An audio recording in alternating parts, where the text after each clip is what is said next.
Dando continuidade ao vídeo sobre a videoaula sobre Antigo Egito, eu quero colocar aqui para vocês uma coisa que vem sendo amplamente discutida entre os historiadores, discutida, debatida e que é uma polêmica tremenda, que é exatamente a divisão cronológica, a separação histórica em alguns períodos da história do Antigo Egito.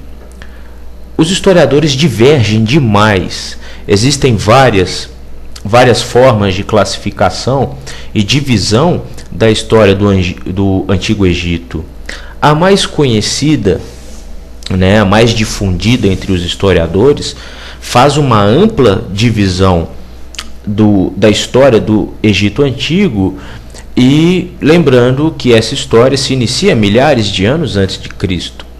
Bom, a separação então, a divisão histórica do Antigo Egito mais difundida é a seguinte. Bom, inicialmente nós teríamos um período pré-dinástico. O que significa isso? Antes da primeira dinastia de faraós. Proto viria sucessivamente um período protodinástico, que seria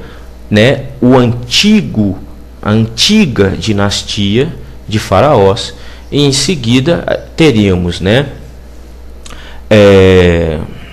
nós teríamos o reino antigo, depois o primeiro período intermediário, teríamos depois o reino médio, em seguida o segundo período intermediário, depois teríamos o reino, o novo reino,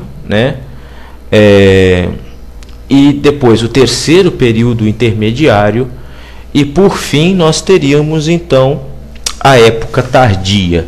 Época tardia que vai entre os anos de 712 a.C. até 332 a.C.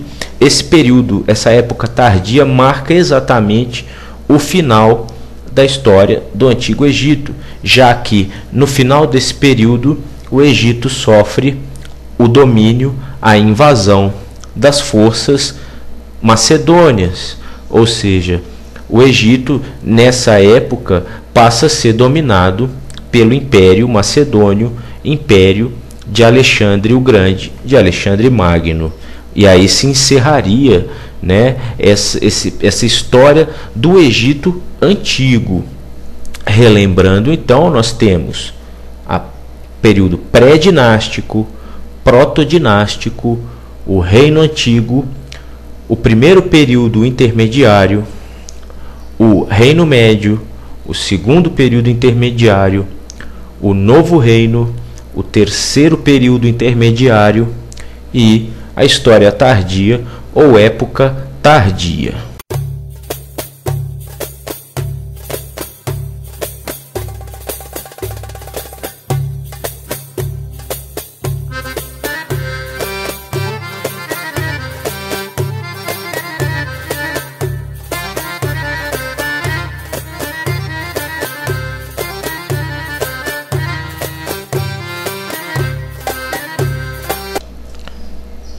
Saindo então dessa abordagem cronológica, e não se preocupem em decorar ou ficar preocupados em saber exatamente as datas de uma passagem para outra na história do Egito, lembrando que isso é uma grande polêmica entre historiadores, não há uma certeza.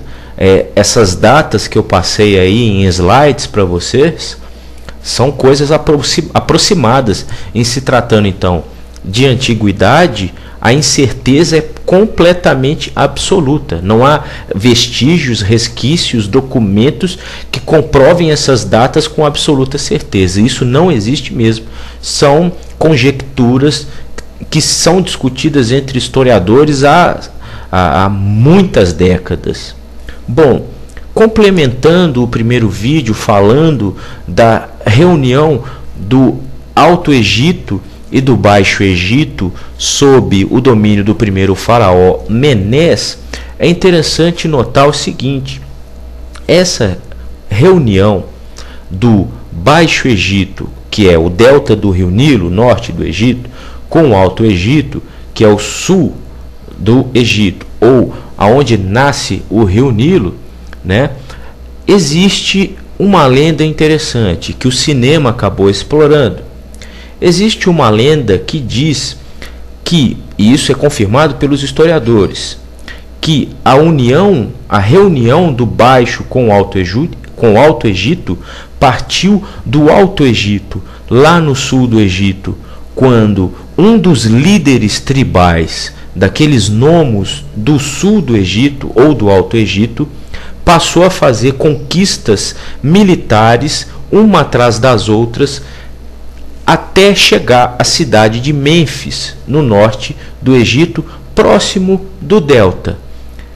Diz a lenda, e aí sim é lenda, de que esse líder dessa tribo, desse nomos, que sai pelo Alto Egito e vai subindo até o Baixo Egito, conquistando tribo atrás de tribo e impondo o seu poder, seria o Escorpião Rei, ou o Rei Escorpião, que até alguns anos atrás foi explorado por Hollywood no filme O Retorno da Múmia, e o Rei Escorpião foi interpretado pelo ex-lutador de luta livre The Rock.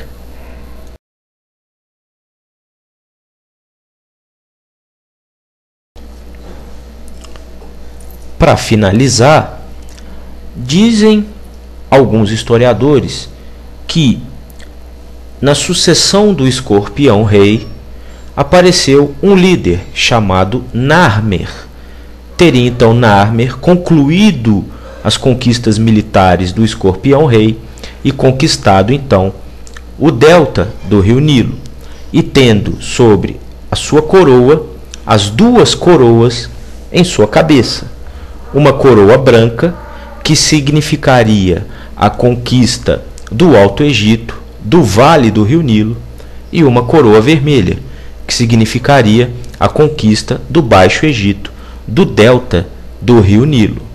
Alguns historiadores entendem que Narmer poderia dar origem a Menés, que é um nome grego. Porém, existem historiadores que confundem, que entendem que Narmer é o próprio Menés.